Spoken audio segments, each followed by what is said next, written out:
Assalamualaikum warahmatullahi wabarakatuh. Sekarang kita akan bincangkan bahagian yang kedua untuk bahagian sel. Dan kali ini kita akan ulang sedikit mengenai pembahagian sel yang dinamakan sebagai meiosis.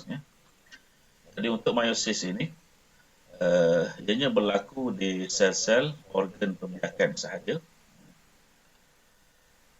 Contohnya berlaku di testis untuk lelaki dan di ovari untuk perempuan yang telah mencapai kematangan seksual. Manakala kalau pada tumbuhan pula, ianya berlaku di enter, ini untuk yang jantan, dan di ovari untuk yang betina. Okey, sekarang kita tengok pula kepentingan meiosis. Yang pertama, meiosis menghasilkan gamet untuk pembiakan. Jadi gamet yang disebut di sini kalau untuk lelaki adalah sperma, untuk perempuan adalah ovum, manakala untuk tumbuhan, untuk yang jantan adalah bunga, manakala untuk yang betina dipanggil sebagai ovule. Jadi itulah gamet. Gamet jantan dan betina bagi haiwan dan juga tumbuhan. Okey, seterusnya yang kedua, meiosis menghasilkan variasi di kalangan spesies yang sama. Jadi variasi ini sangat pentinglah. Variasi ini ditarifkan sebagai kepelbagaian dari segi genetik yang akan menghasilkan kepelbagaian dari segi fizikal. Okey, dan variasi ini berlaku disebabkan satu proses dinamakan sebagai pindah silang, di mana proses ini berlaku apabila satu kromatid bertindih dengan kromatid yang lain, lalu berlaku pertukaran maklumat genetik di antara kromatid yang bertindih tadi. Jadi itu yang menyebabkan berlakunya variasi ini. Okey, kemudian meiosis juga menjamin bilangan kromosom zygote adalah sama seperti induk. Jadi kalau untuk nombor kromosom ni, kalau kita gunakan 2N ini ataupun diploid ini, dia merupakan nombor kromosom penuh untuk sesuatu spesies. Contohnya manusia, 2N kita ataupun diploid kita bersamaan dengan 46. Jadi manusia ada 46 kromosom. Ini manusia yang normal. Jadi selepas berlakunya proses meiosis telah menghasilkan gamet, nombor kromosom ini akan diseparuhkan, akan disetengahkan. Jadi setiap gamet akan mempunyai hanya 23 kromosom sahaja. Jadi sperma pun ada 23, kemudian ovum juga ada 23 kromosom. Jadi rasional dia, kepentingan dia adalah apabila sperma mensenyawakan ovum, di mana berlaku gabungan pada bahan genetik mereka, maka mereka akan menghasilkan semula nombor kromosom diploid untuk manusia itu 46. Jadi itu antara kepentingan kenapa sistem kita perlu kepada meiosis ini. Okey, jadi meiosis terbahagi kepada dua. Yang pertama kita ada meiosis 1, yang kedua kita ada meiosis 2 lah. Ini tunjukkan apa yang berlaku dalam proses meiosis.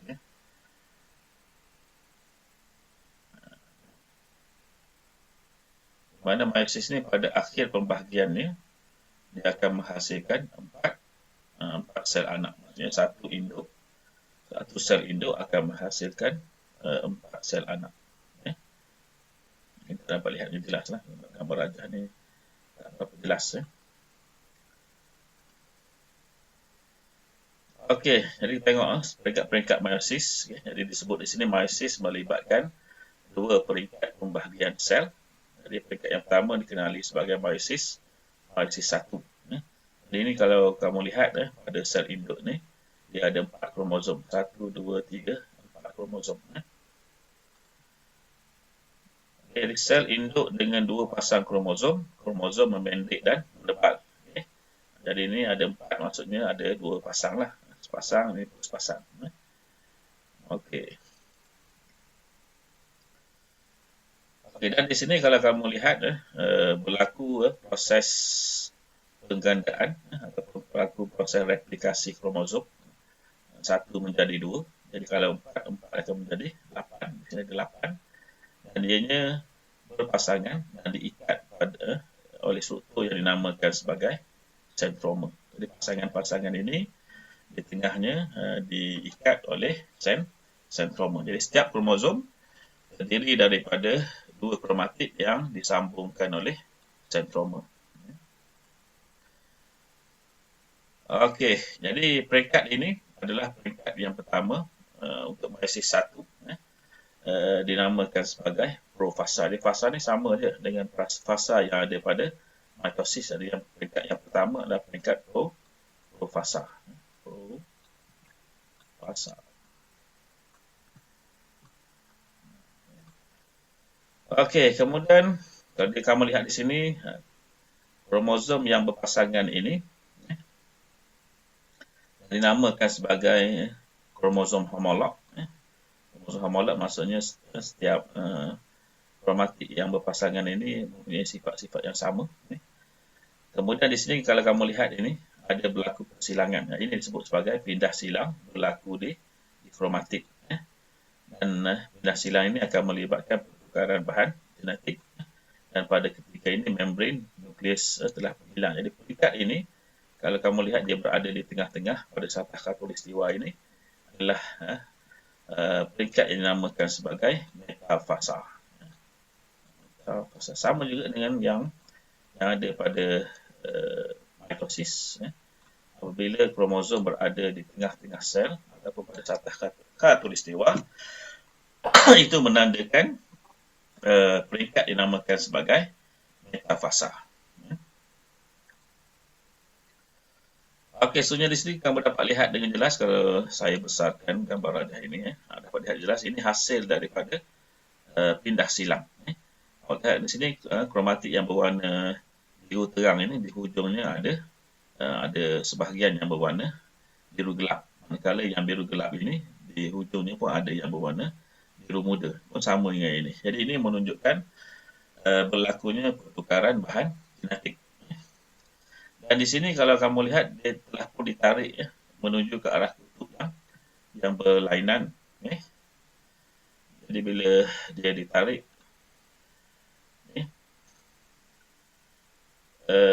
ini semasa selepas kromosom tersusun di satah khatulistiwa, jadi ini masih lagi metafasa, kromosom homolog berpisah dan bergerak ke kutub pertentangan. Bila berlaku saja perpisahan ini, maka fasa ini dikenali sebagai anafasa ataupun peringkat anafasa.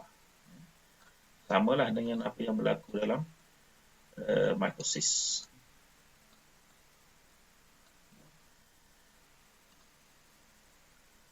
Okey, seterusnya dilihat di sini, kalau kamu lihat di sini bahan genetik telah pun terpisah secara lengkap dan sekarang ni dah ada semula membran plasma.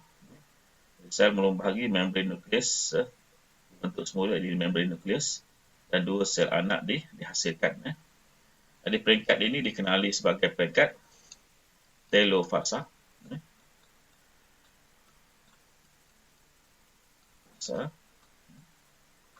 Dan kalau kamu lihat di sini berlaku pencerutan.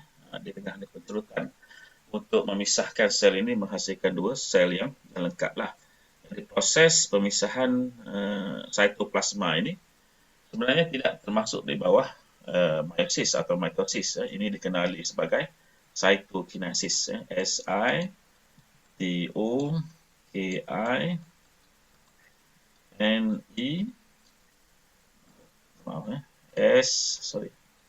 SIS. Jadi ini semuanya diklasifikasikan sebagai berada di bawah proses dinamakan sebagai meiosis 1. Jadi itu pembahagian yang pertama, di mana pada akhir pembahagian meiosis 1, dua sel anak dihasilkan. Okey, seterusnya kalau kamu lihat di sini, Ini permulaan, ini adalah sel yang lengkap yang terbaru, dan sekarang ni nak bermula pula pembahagian yang kedua dinamakan sebagai meiosis 2. Jadi pada ketika ini kromosom tersusun di satah khatulistiwa, kemudian membran nukleus mula hilang. Jadi sepatutnya selepas peringkat ini dia akan bermula dengan profasa lah. Profasa ni adalah peringkat bila kamu lihat kromosom dapat dilihat dengan jelas kerana berlaku penebalan. Jadi bila sahaja kromosom tersusun di satah khatulistiwa, dia sudah masuk peringkat metafasa. Jadi kita kenali ini sebagai metafasa 2 lah. Yang atas ni semuanya yang berada pada meiosis 1, semuanya kita akan namakan, tambahkan dengan huruf 1 lah. Contohnya metafasa 1, anafasa 1, telofasa 1. Dan bila mula dengan yang kedua, maka bermulalah dengan profasa 2. Dan ini bila tersusun di satah khatulistiwa adalah metafasa 2.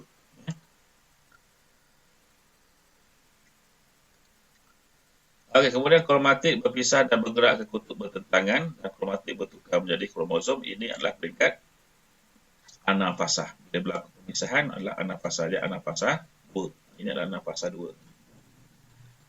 Fasa 2. Biasa ditulis Roman lah 2.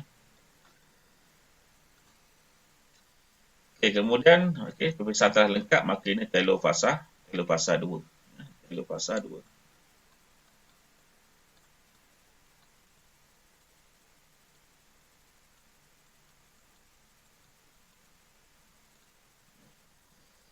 Saya membahagi memberi nukleus membentuk semula.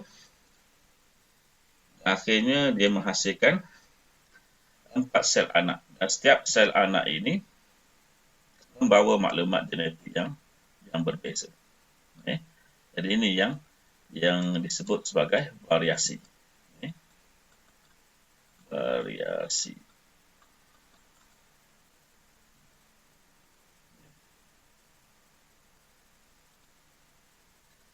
Jadi peringkat ini dinamakan sebagai meiosis 2. Maaf, tak boleh nak padam. Meiosis 2. Jadi itu proses yang berlaku dalam meiosis. Dan kalau kamu lihat di sini, kalau kamu tengok pada bilangan kromosom, ini ada 2 kromosom. 2 kromosom. Dan kalau kamu bandingkan dengan yang induk ada 4. Jadi ini yang disebut sebagai diseparuhkan atau disetengahkan nombor kromosom 4 menjadi 2 apabila ianya membentuk gamet selepas selesai proses meiosis. Sekarang kita tengok persamaan antara mitosis dan meiosis. Jadi persamaan tak banyak. Yang pertama, pembahagian sel berlaku. Persamaan dia. Yang kedua, persamaannya adalah replikasi kromosom hanya berlaku sekali sahaja. Kemudian yang ketiga, sel anak akan terhasil pada akhir proses pembahagian sel. Dan perbezaan antara mitosis dan meiosis, yang pertama untuk mitosis berlaku di sel soma untuk menghasilkan sel yang baru. Tetapi untuk meiosis, ianya berlaku di organ pembiakan untuk menghasilkan gamet. Jadi itu perbezaan yang pertama. Perbezaan yang kedua, untuk mitosis, anak sel mempunyai bilangan kromosom yang sama dengan sel induk. Tapi untuk meiosis, bilangan kromosom dalam sel anak adalah separuh daripada sel induk. Perbezaan yang ketiga, untuk mitosis, ianya akan menghasilkan 2 sel anak pada akhir pembahagian. Manakala untuk meiosis pula pada akhir pembahagian akan menghasilkan 4 sel anak. Okey, perbezaan yang keempat, mitosis pindah silang tidak berlaku, tetapi untuk meiosis berlaku pindah silang. Okey, perbezaan yang kelima, untuk mitosis sel induk membahagi sekali sahaja, tetapi untuk meiosis sel induk membahagi sebanyak 2 kali secara berterusan. Okey, perbezaan yang keenam, untuk mitosis, sel anak mempunyai maklumat genetik yang sama dengan sel induk. Tetapi untuk meiosis, sel anak membawa maklumat genetik yang berbeza dengan sel induk. Perbezaan yang ke-7, Untuk mitosis, ianya berlaku untuk pertumbuhan dan juga pembiakan aseks. Manakala untuk meiosis pula untuk menghasilkan gamet dan juga terlibat dalam pembiakan seks. Okey, so kita tengok kepentingan mitosis dan meiosis bagi manusia. Jadi tunjukkan di sini untuk lelaki, diploid ataupun nombornya 2N bersamaan dengan 46 kromosom. Perempuan pun diploid dia 2N bersamaan dengan 46 kromosom. Ini untuk kromosom manusia normal. Okey, berlaku proses meiosis. Jadi sini merupakan proses meiosis. Jadi untuk lelaki, meiosis akan menghasilkan sperma. Nombor kromosomnya haploid N saja diseparuhkan. Jadi nombor kromosomnya cuma 23. Manakala untuk yang perempuan pula akan menghasilkan ovum. Nombor kromosomnya haploid N 23 kromosom juga. Jadi ini separuh daripada kromosom manusia. Okey, berlaku proses persenyawaan di mana nukleus sperma akan mensenyawakan nukleus ovum. Ini berlaku pada tiub falopio dalam sistem pembiakan perempuan. Sperma bergabung dengan ovum dan ini akan membentuk struktur dinamakan sebagai zygote. Jadi zygote di sini kalau kamu lihat kerana nombor kromosomnya adalah diploid 2N dan 2N ini bersamaan dengan 46 kromosom. Okey. Jadi daripada zygote ini dia akan berkembang. Jadi bila berlaku proses perkembangan ini sebenarnya berlaku proses pembesaran pada struktur ini. Jadi pembesaran adalah memerlukan proses mitosis. Jadi mitosis akan berlaku dengan pesat. Jadi zygote akan jadi lebih berkembang. Kita lihat di sini, dapat lihat dengan jelas bentuk manusia dah. Dan ini dinamakan sebagai fetus. Fetus akan berkembang lagi membentuk bayi lah. Bayi ini yang akan dilahirkan jadi kanak-kanak.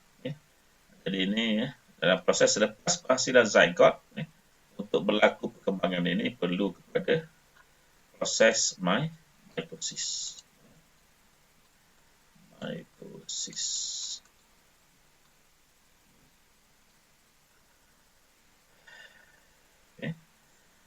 Jadi ini daripada fetus menjadi bayi, menjadi kanak-kanak, menjadi dewasa, ini perlu kepada pembahagian sel secara mitosis untuk menambahkan sel-sel yang ada dalam manusia ini.